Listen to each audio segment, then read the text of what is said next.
অসুস্থ হয়ে মাঠ ছেড়েছিলেন, মাঝে সুস্থ হয়ে খেলা দেখতে এসেছিলেন মিরপুরে। কিন্তু এদিন মিরপুরে আসলেন ক্রিকেটারদের পাশে দাঁড়াতে। তাওহিদ হৃদয় সহ অন্য যেসব ক্রিকেটারদের অপমানিত করা হয়েছে তাদের পক্ষে দাঁড়াতেই মিরপুরে ছুটে আসা তামিম ইকবালের।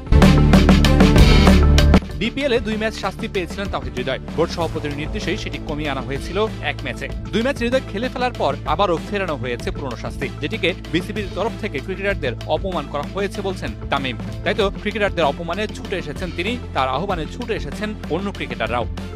অথচ বোর্ড সভাপতির দায়িত্ব ছিল ক্রিকেটারদের স্বার্থ দেখা, কিন্তু অন্যদের অন্যায় সুবিধা দিতে গিয়ে তাওহিদ হৃদয়ের মতো জাতীয় দলের ক্রিকেটারকে কাঠগড়ায় উঠালেন ফারুক আহমেদ।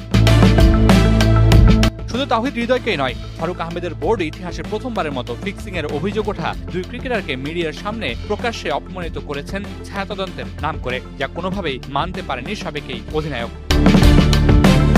বোর্ড সভাপতি ফারুক আহমেদ নিজেও সাবেক অধিনায়ক, ক্রিকেটারদের জায়গাটা তার ভালো জানা, কিন্তু বিসিবি সভাপতি হওয়ার পর যেন সব বেমালুম ভুলে বসে আছেন। তাই তো একের পর এক বিতর্ক সঙ্গী ফারুক আহমেদের বোর্ডের।